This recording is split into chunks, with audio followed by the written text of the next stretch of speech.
one of those people who says, "I'm done for the day," and then answers one more Slack message at 10:47 p.m.? Wow, that timestamp is very specific.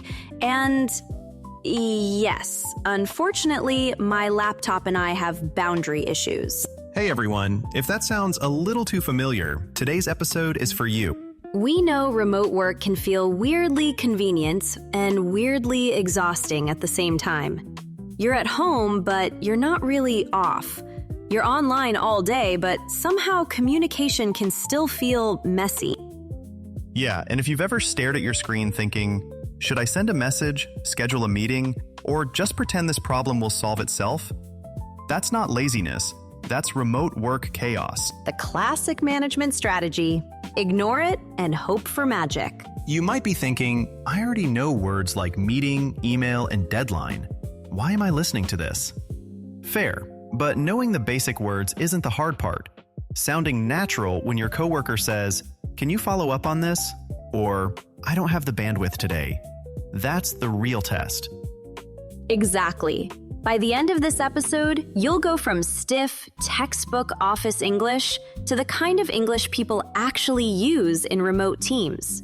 So instead of saying something like, "Please reply me soon," you'll be able to say things like, "Just following up," or "Let's hop on a call and sort it out."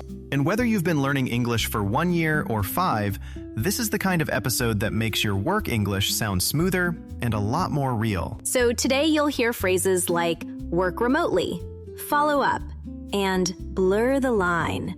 Not floating alone on a vocabulary list, but living inside real conversations people actually have. So, remote work. I feel like people talk about it like it's either a dream or a disaster. And honestly, it's usually both before lunch. Some days, you work remotely in sweatpants and feel incredibly efficient. And other days, you're staring at your laptop like it personally betrayed you. Betrayed by the laptop is real, especially when you're trying to look professional on camera, and meanwhile, there's a laundry mountain behind you slowly entering the frame like a silent coworker. A silent coworker who never misses a meeting. And never contributes. What gets me is how fast work can blur the line between job time and lifetime. If your office is 3 steps from your bed, your brain starts thinking, well, I could just check one email. And then suddenly it's 9:40 p.m. and you're sending a follow-up message you absolutely could have sent tomorrow. Yeah, that little just one email lie is dangerous. It's never one email. It's one email, then a status update, then, while I'm here, I should clean up this document. And now your evening's gone. The evening theft. Exactly. And remote work kind of rewards that behavior at first because you look responsive. People think, wow, Ricky always follows up fast. They don't see that Ricky is answering Slack messages while trying to eat noodles with one hand. That's the sneaky part. From the outside, it can look like great teamwork, but from the inside, it feels like your day never fully ends. I think a lot of remote workers don't need more discipline exactly. They need better boundaries that feel real, not theoretical. What counts as a real boundary for you, though? Because people always say, set boundaries. And I'm like, okay, should I light a candle, put on office shoes, move to a different chair? I need specifics. First of all, office shoes at home sounds like a cry for help. But honestly, one thing that works for me is a shutdown ritual. At the end of the day, I write a tiny status update for myself. What I finished, what needs a follow-up tomorrow, and what's not actually urgent. And then I log off on purpose. On purpose is the key there. Yeah, because accidentally stopping isn't the same as finishing. If I just drift away from my laptop, part of my brain stays in the tab, you know? But if I decide, I'm done, I can actually relax without that weird, guilty feeling. Your brain stays in the tab. That's painfully accurate. The other thing remote work changes is communication. In an office, you can just turn your chair and ask, hey, did this get approved? But when everyone's scattered, every little question turns into a message, a thread, or a calendar invite trying way too hard to justify its own existence. Ah, yes, the dramatic calendar invite. 30 minutes to align. Sir, we need 2 sentences. This is where async communication can be such a gift, if a team actually knows how to use it. I mean, leaving clear messages, recording a quick explanation, or writing a useful update so the other person can respond when they have bandwidth. It saves people from having to hop on a call every time a thought passes through someone's head. Right, because do you have bandwidth in remote work doesn't just mean internet speed. It means, do you have mental room for this right now? Or am I throwing one more flaming torch into your day? One more flaming torch. Exactly. And sometimes people say, let's just hop on a call, like that's the easy option. But a call interrupts whatever deep work you're doing, and then it takes your brain 10 extra minutes to come back. The call might be quick, the recovery isn't. Are you a message-first person then? Like, do you want people to send the question before they ask for a call? Always. Send me the question first, the context, and preferably what you've already tried. Half the time, once it's written down, we don't need the call anymore. And if we do, then at least we're not spending the first 12 minutes figuring out what the meeting is actually about. That's such a healthy remote work habit. It respects people's attention. And attention is kind of the currency of remote work. Not just time, but focused time. Focused time is the expensive kind. Exactly. And then there's the time zone difference problem, which sounds small until you've lived it. If your teammate is 8 hours ahead, your casual question at 4 p.m. can become their 12 a.m. stress message. Suddenly, being quick isn't quick at all. Yeah. I've worked with teams where somebody's always waking up to a fire. Not a real fire, thankfully, but a digital one with 3 exclamation points and a gentle reminder attached to it. A flaming gentle reminder is such a remote work genre. Exactly. And time zone difference forces you to get better at leaving useful breadcrumbs. You can't just say, "Can you check this?" You have to say what this is, why it matters, what's blocked, and what decision you need. Because otherwise, you lose a whole day waiting. That's such a good point. Remote work exposes vague communication immediately. In person, charm can carry you a little farther. You walk over, smile, improvise, fill in the gaps. Online, the gaps just sit there and delay everything. Did you always like remote work, though, or did it grow on you? Honestly, it grew on me. At first, I thought, this is amazing. No commute, more freedom, I can make tea in my own kitchen. Then I hit that phase where I felt weirdly lonely.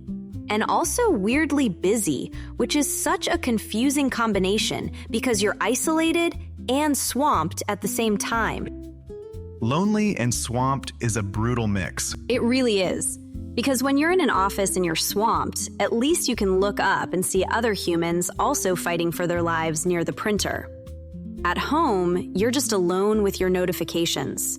And somehow, the silence makes the pressure louder. The silence gets a microphone. Yes, exactly. What helped me was building more intentional contact. Not more meetings, absolutely not that, but better contact. A real check-in. A clear update, a message that says, "No need to reply now, just keeping you in the loop," can lower so much pressure. That phrase is magic, by the way. No need to reply now. It gives people oxygen. It really does, and it signals that async communication is actually welcome, not secretly punished. Because some teams say, "Oh, we're flexible," but if you don't answer in 6 minutes, people start acting like you vanished into the forest.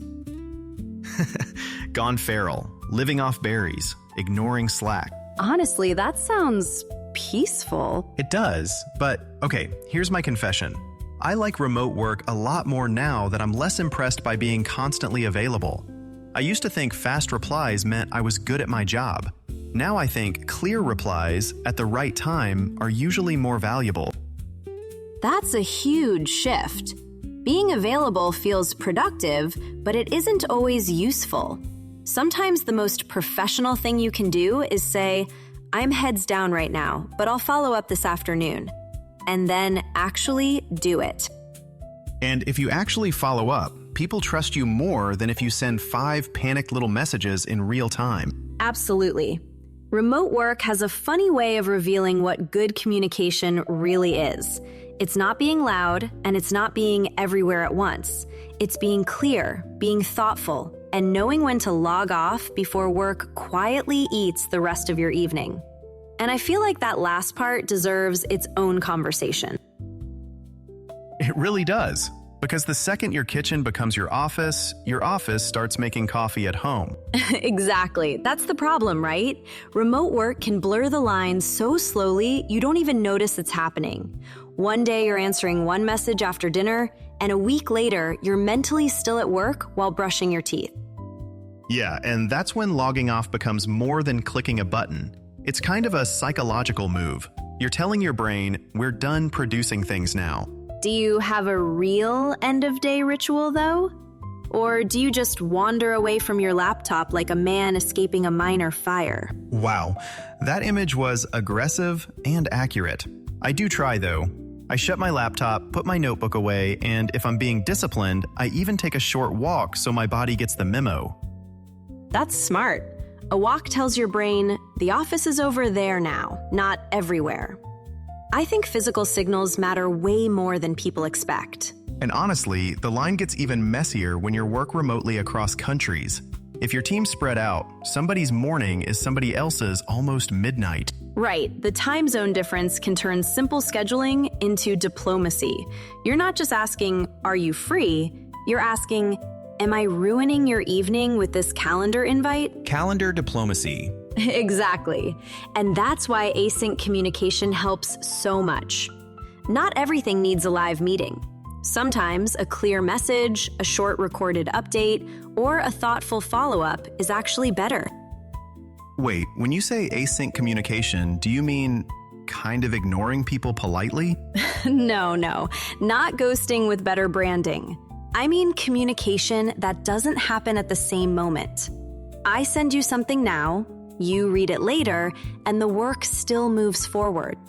Okay, so it's not silence, it's delayed clarity. Yes, exactly. And I like that you said delayed clarity, because that's the good version. If I just say later, it can sound vague. But async in a healthy team still means clear expectations, just not instant replies. That makes sense, because if everything becomes urgent, then nothing feels stable. People just keep hopping on calls to fix confusion that shouldn't have existed in the first place. Ah, yes, the emergency meeting to discuss why there are too many meetings. The snake eating its own calendar. And sometimes people say, can we just hop on a call? When what they really mean is, I don't want to organize my thoughts in writing, which I get. But it's not always kind to the other person's day. Yeah, because hopping on a call sounds quick for the person asking. For the other person, it might mean dropping focused work, changing gears, and then trying to find the thread again after. Actually, I should say, I used changing gears just now instead of just switching tasks, and there's a reason for that. Changing gears feels more physical, like your brain has momentum, and now you're forcing it into a different speed. Yeah, and sometimes the gears make that ugly grinding noise. Emotionally, yes, especially when you're already swamped. And swamped is a good word there because it doesn't just mean busy. It feels like the work is above your head and you're trying not to inhale spreadsheet water. Spreadsheet water is a terrible beverage. Awful aftertaste. But seriously, if someone's swamped, a good status update can save everybody time. Just a few clear lines. Here's where it stands, here's what's blocked, here's what happens next. Right. A status update is like leaving breadcrumbs for your team, so nobody has to wander into the forest yelling, "Any news?" And then follow-up matters too, but timing matters. If you follow up 10 minutes later, that's not support. That's pressure wearing business casual. Pressure and loafers. Exactly. A good follow-up sounds like, hey, just checking in when you have a minute. Not, hello again from the land of impatience. And if there's a time zone difference, follow-up gets even trickier. You send a message at 4 p.m. your time, and somehow it lands in somebody else's pillow hour. Which is why message tone really matters in remote teams. If I know you might read this later, I try to write in a way that doesn't create panic. Clear, calm, and specific beats urgent sounding almost every time. Yeah, because people read messages with their mood. If they're tired, even a normal sentence can sound like a siren. That's so true. And remote work removes a lot of the softening stuff. Your face, your tone, that little smile that says, "I'm not mad, I just need the file." The file smile. Very valuable leadership skill. Extremely niche, but yes. And honestly, one of the healthiest remote habits is just admitting your reality. Saying, "I'm swamped today," or "I don't have the bandwidth for a call right now," can prevent so much silent resentment. Yeah, and that phrase, "I don't have the bandwidth," is useful because it sounds honest without sounding dramatic. You're not saying, "My life is collapsing." You're saying, "This extra thing doesn't fit today." Exactly. It's honest, but still workable. It leaves the door open for planning instead of guilt. You know what? Let's grab a few of these phrases before they run away. If you're listening, say them out loud with us. First one, I work remotely.